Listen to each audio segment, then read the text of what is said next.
Qu'est-ce qu'on mange ce soir? Ouais, je sais pas, j'hésite entre des nouilles et des pâtes, t'en penses quoi? Et si on se faisait plutôt des spaghettis? Ok, bon, vous serez peut-être d'accord pour dire que cette reconstitution de qualité est représentative de ce qui se passe chez vous quand on pose la question qui tue, qu'est-ce qu'on fait à manger? Eh bien avec HelloFresh, cette question ne tue plus. Vous avez juste à vous poser 5 minutes devant l'application pour choisir vos recettes de la semaine parmi un choix assez large de repas appétissants, donc beaucoup moins de cassage de tête, de stress et moins de temps perdu dans les rayons des magasins. Ensuite, il reste plus qu'à réceptionner chez vous votre box de produits frais, tout est rangé par recette, encore une fois c'est pratique. Et ce midi pour moi c'est crevettes croustillantes, patates douces rôties et crudités. HelloFresh c'est aussi des repas équilibrés, moins de gaspillage, des tarifs stables, bref beaucoup d'avantages. D'ailleurs je l'ai déjà dit mais je le redis, je suis vraiment devenu client, donc c'est vraiment un service cool que j'apprécie, donc merci à eux de soutenir la chaîne. Avec le code 1000grammes-avril ou en cliquant sur le lien en description, vous pouvez commander votre box à moins de 3€ par repas, plus 3 cadeaux surprises. Donc voilà, n'hésitez pas à tester HelloFresh, moi je file manger, mais grâce à la magie du montage, vous retrouve tout de suite pour la vidéo du jour. Est-ce que quelqu'un a envie de partager quelque chose comme ça, bim boum bam? Parce que je sens qu'il y a un peu... Toi Nadine? Alors moi c'est pas Nadine, c'est G1000grammes. Bonjour Nadine. G1000grammes, j'ai dit. Mais ouais, sinon j'ai bien envie de partager quelque chose avec vous aujourd'hui. Et ce sera donc une petite vidéo détente, relax, parce qu'on va parler de Pâques quantique et de ma petite chasse aux œufs scalaires. Parce que oui, pour ceux qui sont pas au courant, j'ai organisé ce petit événement communautaire à Paris il y a quelques semaines. Et donc cette vidéo raconte un peu tout ça. Mais qu'y a-t-il dans cet œuf scalaire absolument gigantesque? Mais non, d'autres œufs scalaires. Scalairception. Bon, un petit peu tordu. Bon, c'est pour ça que je vais les utiliser, c'est aussi entre autres parce que il y a des œufs scalaires qui sont d'une forme un petit peu originale, on va dire. Ils sont un petit peu ratés, un peu tordus. Et donc on va les reconvertir en œufs scalaires de Pâques, quoi, pour une chasse aux œufs quantiques. Alors il y en a qui sont tout beaux, tout neufs, qui sortent du fourneau. Typiquement celui-là. Magnifique, œuf scalaire tout neuf, que vient de réaliser mon padré scalaire. Et d'autres qui sont très tordus. Alors attention, j'ai un spécimen très atypique, l'œuf scalaire avec un smiley naturel fait par le bois, quoi, fait par les veines du bois. Franchement, celui-là, il est collector. Celui qui trouve l'œuf scalaire smiley, je sais pas ce qu'il gagne, mais non, mais il y a un smiley, il y a un sourire de l'autre côté aussi, c'est quoi ce délire? Hasard? Coïncidence? Je ne crois pas. Oh putain, il y a un intervenant scalaire en plus. Ou alors c'est l'œuf scalaire Amazon. Il y aura aussi quelques bébés œufs scalaires. Alors c'est les petits derniers. Bon bref, on va essayer de customiser un peu tout ça pour que ces œufs scalaires aient une tronche d'œufs scalaires de Pâques. Donc on va ajouter quelques touches de peinture fractalographique. Oh, c'est beau. C'est magnifique. Oh là là, c'est féminin, tendance. Ça, c'est une mise en beauté réussie, vraiment. Ça sent Pâques là. Ça sent Pâques d'ici. Ça fait œuf scalaire de Pâques ou œuf scalaire malade? Moi je tiens juste à dire que je suis pas payé pour faire ça, mais on m'engueule. C'est ce que les scientifiques appellent un saut technologique, qui rebat toutes les cartes du jeu. Ah mais tu fais des tout petits points là. Je peux faire des plus gros. Bah mais je sais pas mais... Hasard? Coïncidence? Je ne crois pas.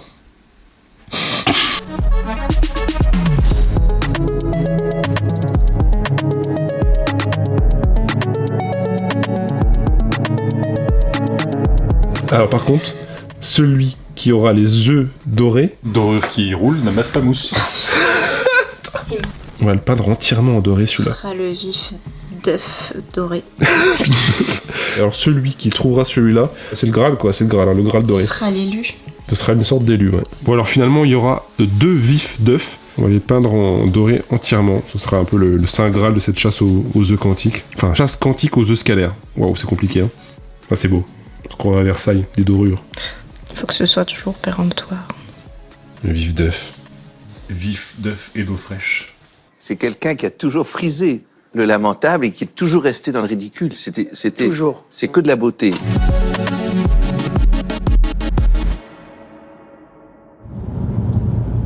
Bon allez maintenant, direction Paris pour planquer tout ça au jardin du Luxembourg. Sinon on les planque là, les œufs. Hein. Franchement, dans les champs là. Pas mal, hein. Petite coordonnée GPS et hop. Le trésor est ici. Trésor scalaire. Alors est-ce que Pâques quantique c'est quantique? Ou c'est pas quantique? Pâques quantique. Ah ouais. Bon, en vrai t'avais pensé à ça? Pâques quantique. Pas quantique. Oui, c'est un lien avec la mécanique quantique. Mais bon, j'ai pas le temps de tout expliquer. Hein. Bon les gars, c'est le moment. Bientôt vous ne serez plus à propriété. Ah, je les planque dans le train, je change le concept. C'est train quantique, TGV quantique. Ah oui, carrément. Bon, allez, on va y aller, hein. Ouais, on va essayer de pas le louper. Où est-ce qu'on va les cacher, ces petits œufs scalaires? Allez hop, ça y est, on est à Paris. Alors désolé pour la qualité d'image, hein, à partir de maintenant, vous allez principalement regarder des images de caméras cachées, parce que le but c'est quand même de rester très discret. Bon, on va dire que ça vous fera un peu voyager au pays des pixels des années 90. Bravo, vous êtes sur internet. Où est-ce qu'on va les cacher, ces petits œufs scalaires? J'espère que les pigeons vont pas les faire tomber. Oh, c'est la tempête sur Paris en plus, c'est génial. Où est-ce que je vais te cacher mon petit œuf? Où est-ce que je vais te cacher mon petit œuf? Ah bah tiens, ici par exemple. Ou ici, là, ou encore ici, ou encore là. Comment ça, vous voyez rien? Juste là, au pied de la reine Mathilde. Coucou. Popom, popom, popom, popom, popom, popom. Oh, il est beau. Attends, mais un là? Non. Ah ouais? Eh ouais, un petit planqué là, discret. Impossible à trouver. Bon ouais, on se rend compte après coup que certains sont vraiment impossibles à trouver, du coup on en déplace quelques-uns dans des coins un peu plus simples, comme celui-là et celui-ci. Et maintenant, bah faut s'occuper des vifs d'œufs. Ça y est, j'ai déposé le vif d'œuf. Voilà, il reste plus qu'à le trouver maintenant. Bonne chance. On planque le deuxième vif d'œuf juste ici, et maintenant c'est parti, j'annonce l'ouverture de cette chasse surprise sur les réseaux. Oh là là, tous ces centaines de personnes qui cherchent tous des œufs scalaires semi-quantiques, c'est impressionnant, hein. Je suis sûr qu'il y a au moins 95% des gens qui sont là, qui cherchent bien sûr les œufs scalaires à poids, à mon avis, hein. Je dirais peut-être même 97%. Bon, on me dit dans l'oreillette que les abonnés commencent à arriver, et Airlux déniche un premier œuf scalaire. Hop là, il est pour moi celui-là. Magnifique. Oui. Allez, c'est au tour de Pic-Boom maintenant. Les gars, j'ai une bonne nouvelle. Sur les 40 œufs qu'il a cachés, juste là, regardez. Si c'est pas magnifique, ça a confectionné de ses soins un magnifique œuf scalaire. Bravo à Folune et Gérard qui viennent aussi de trouver un œuf. Par contre, j'attire votre attention sur la nécessité de mettre l'œuf scalaire dans le bon sens, hein, si vous souhaitez que le truc fonctionne. Bon, je veux pas vous faire un cours et vous emmerder avec de la technique et de la science, mais en gros que je vous explique rapidos, l'œuf scalaire se pose dans ce sens pour que l'isotope du chapeau mésomérique puisse synthétiser, si vous voulez, les nucléons exothermiques du dôme de la Terre par effet de dérivation des molécules de Jacques Chirac. Voilà, je vais pas non plus rentrer dans les détails, hein, parce que ça va devenir chiant, mais bref, n'oubliez pas d'utiliser correctement l'œuf scalaire. Allez, félicitations à Alice et Julien qui ont débusqué cette merveille, mais encore une fois, attention à bien respecter ma technologie. Alice et Julien qui m'ont d'ailleurs écrit un petit mail et qui me précisent « Un groupe de 4 nous a piqué l'œuf quantique doré devant nos yeux. À 2 doigts de se transformer en baston général, cette chasse aux œufs. » Fous le camp, merde! Attends! Bouge pas! Fous le camp! C'est lui qui fait le camp! Bon, en tout cas, c'est Théo qui a trouvé un des 2 vifs d'œuf, donc GG Théo. Par contre... Ah, on me dit dans l'oreillette, même si je n'ai pas d'oreillette, que Airlux est chaud comme la braise. Il y a mon compteur d'unité bovis qui s'affole là. Oh aïe aïe aïe aïe, qu'est-ce que c'est que ça? Allez! Hop là! Bon après, comme toujours, hein, c'est difficile de plaire à tout le monde. Donc j'ai aussi vu passer quelques vidéos moins sympas sur mon petit événement. Participer à la chasse aux œufs, les œufs scalaires de G1000G. Alors G1000G, c'est un vidéaste qui en réalité travaille pour le gouvernement, enfin les 2 gouvernements, hein, le gouvernement français bien sûr, et puis le gouvernement qui a pour but, pour mission tout simplement de discréditer tous les chercheurs de vérité dont je suis. On s'aperçoit en réalité, si on creuse un peu, qu'il s'appelle David Singer ou Singer, je sais pas comment on dit, donc on sait déjà à quelle communauté il appartient au départ. Je le tiens avec un chiffon, je vais vous expliquer pourquoi. C'est que depuis ce matin, parce que j'ai commis l'erreur de le laisser dans ma chambre, j'ai un mal de crâne terrible. Voilà, et je me sens psychologiquement très fragile. Ce qui nous fait penser aussi à toutes les expériences qui étaient mises en place par la CIA au Vietnam, où ils distribuaient notamment des poupées, des jouets à tous les enfants vietnamiens. Et à l'intérieur étaient infusés des produits type LSD, comme par exemple l'expérience de la CIA pour cet esprit dans le sud de la France en 1951. J'ai fait tomber. Bon, c'est pas grave. De toute façon, je vais aller le jeter. Si on recherche le scalaire, on va trouver le scalaire. C'est un poisson qu'on trouve en Amazonie et qui se nourrit à partir de larves.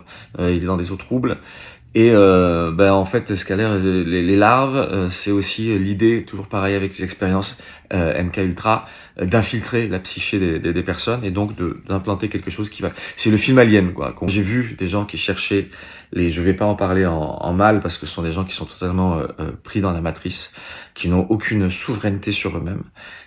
J'ai Milgram, comme aussi Philippe Bustier, pareil, qui fait partie. C'est la même organisation, c'est les mêmes personnes qui sont derrière. Et ce sont des gens qui sont très riches puisqu'ils ont un potentiel financier énorme. Ils gagnent énormément d'argent avec toutes les vidéos qu'ils diffusent sur les réseaux, sur YouTube, de partout. Et en plus, ils touchent bien sûr de l'argent grâce au gouvernement qui les paye. Alors c'est sur des comptes sur offshore, hein, c'est pas visible.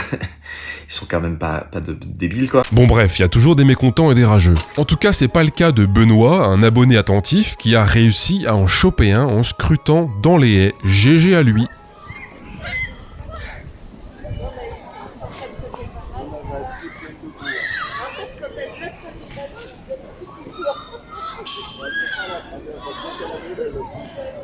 Technologie à induction, ça. Bon allez, c'est l'heure de la petite pause sandwich, donc je me pose sur un banc, pile face à un des œufs scalaires planqués entre les balustres. Vous voyez rien, mais bon, il est juste ici. Bon, maintenant ça commence à devenir plus difficile, hein, forcément, les moins bien cachés sont partis en premier. Non mais franchement, est-ce que c'est si dur que ça? Regardez. Est-ce que c'est si dur que ça? Juste là, les gars, les filles, là. Personne ne trouve, ça fait 2 heures.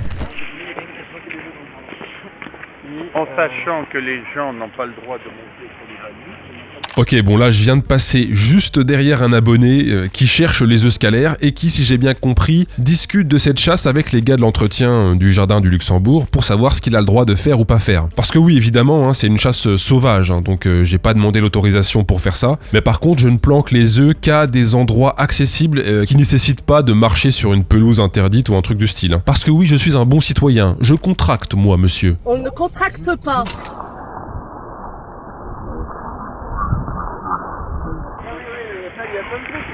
Bon, allez, montez sur une chasse, faites-le. Je vais pas te chercher pour vous quand même. Bon, allez, continue-moi. Est-ce que vous pensez que je peux expliquer celui-là? Bah montez, bah oui, je vais pas vous engueuler. Je vais pas vous engueuler maintenant, hein, un peu de sérieux. Bon, franchement, les mecs de l'entretien sont super sympas, hein. Ils étaient pas obligés de réagir comme ça. Et ça fait bizarre d'être à quelques mètres d'un abonné, hein. C'est ça qui est chiant quand on veut rester anonyme sur YouTube. C'est l'absence totale de contact direct avec son public. Donc là, concrètement, j'ai envie d'aller le voir et de lui filer 12 œufs scalaires. Mais bon, pas le choix, hein. Quand on est un youtubeur semi-fantôme, semi-espion du dimanche, bah voilà, on reste dans l'ombre. En tout cas, désolé, mon cher abonné, parce que tu t'es donné du mal pour rien, hein. J'ai effectivement caché un œuf dans un vase en pierre, mais c'est Aléa qui l'a trouvé. Donc GG à lui. Mesdames, Messieurs, une dernière information. Si vous voyagez qu'une personne a des difficultés, par exemple un malaise... Bon allez, de mon côté c'est 14h, l'heure de rentrer chez moi en TER bondé comme jamais. Donc voilà, j'ai souffert pour vous. Mais vous aussi, vous continuez à souffrir sur le terrain. Et ça devient tellement difficile de trouver les œufs les mieux cachés que certains abonnés motivés créent un petit Discord, les ouf quantiques. Et ils se partagent les localisations des zones qu'ils ont déjà fouillées. Mais bon, c'est pas vraiment concluant. Ça fait 2 heures que je cherche MDR, j'ai juste trouvé une pièce de 1 centime sous un banc. C'est déjà ça. Pour l'instant, on tient une stat. 100% des membres de ce groupe n'ont pas trouvé. C'est pas facile de leur faire comprendre qu'ils entretiennent de la négativité, tu vois. Bon allez, vous êtes quelques-uns à avoir beaucoup souffert de cette longue marche sans rien trouver. Alors vu que je suis magnanime, je vous envoie un gros indice concernant un œuf un peu trop bien caché, une statue avec plusieurs visages. Et il s'agissait de cette statue, le marchand de masques. J'avais mis un œuf scalaire dans un des masques et j'étais même pas sûr qu'on puisse le récupérer à la main. Mais le lendemain matin, un abonné qui se prénomme Kelvin se lève à l'aube pour tenter sa chance avec cet indice en poche. Et il a eu envie de faire le compte-rendu écrit de cette chasse de la dernière chance, et sa plume vaut le détour, donc je vais vous lire cette prose géodésique qui marquera probablement l'histoire de la littérature du 21e siècle. Je comptais me réveiller à 5h50, mais j'ouvre l'œil à 6h05. Je saute de mon lit et me prépare avec hâte. Il faut attendre avec angoisse devant la cafetière posée sur la gazinière. J'ai une dizaine de minutes de retard lorsque je sors de chez moi pour me rendre à la gare. Je cours à perdre haleine, mes jambes manquent de faillir, éprouvé par l'effort colossal que j'exige d'elles. J'arrive en gare, j'observe le panneau d'affichage. Le train a 3 minutes de retard. Je peux ralentir un peu. Pourtant, à mon arrivée sur le quai, le train est déjà là, pile à l'heure. Le vil panneau m'a confondu. Dans un dernier sursaut d'énergie, je m'élance vers les portières du wagon le plus proche et matraque le bouton d'ouverture. Je me hisse à bord de justesse, le train s'ébranle. Pantelant, je m'affaisse lourdement sur un siège. À mesure que l'excitation diminue, mon corps éprouvé se rappelle à mes sens. Mes poumons sont en feu et mon organisme semble vouloir les vomir pour se libérer de leur tourment. Chaque bouffée d'air est un nouveau coup de poignard dans ma poitrine. Pour atténuer mes souffrances, je m'allonge tout à fait sur une banquette.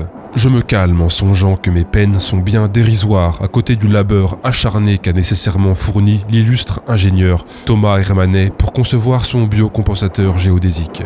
J'arrive devant la porte de Médicis à 7h16.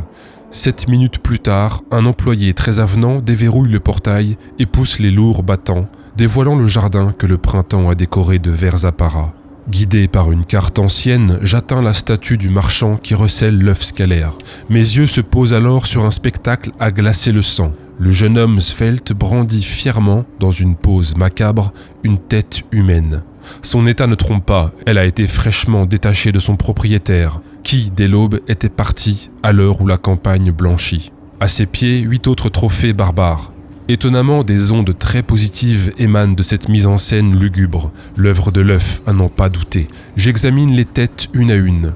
Dans l'un des crânes béants gît l'objet promis. Ce crâne a autrefois accouché d'une histoire, celle d'une douce âme qui, à son buste, avait des fleurs de camélia. Tel un Ambroise Paré des temps modernes, je m'emploie à main nue et avec minutie à l'extraction du biocompensateur. Mon patient garde la tête froide tout au long de l'opération. Quel nerf d'acier! Je parviens par de savantes et laborieuses manipulations à extirper l'œuf du crâne béant de l'écrivain. Ils sont difficilement concevables, les transports qui me saisissent alors. La félicité la plus totale s'empare de moi. Ah, si je n'étais pas au courant que Thomas Hermannet est un ingénieur en génie biologique qui fonde son travail sur des bases scientifiques rigoureuses, je jurerais que c'est un sorcier. Une fois rentré chez moi, je dépose l'œuf au pied de mon lit, que j'espère bientôt recouvrir d'un baldaquin de protection contre les ondes à haute fréquence. J'ai l'intime conviction que si M. Hermannet utilisait son Voltcraft VC960 dans un tel environnement, il obtiendrait des mesures qui le subjugueraient lui-même.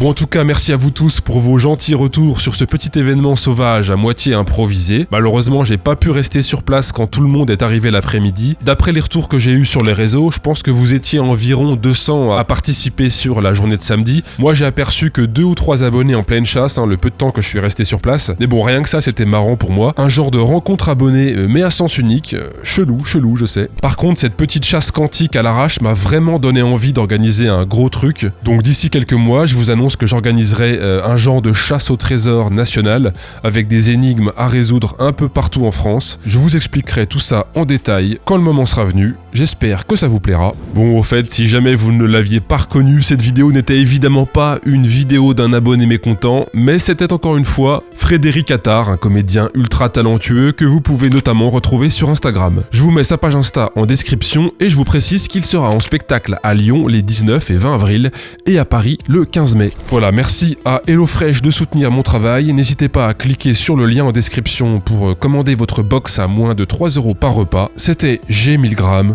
À très vite. En fait, là, j'essaie de suivre. En fait, c'est par rapport aux cheminées cosmotelluriques. Il y a des lignes de force qui font du coup l'interaction quantique. Là, on voit par exemple que les ondes convergent vers cette petite dépression. C'est très joli.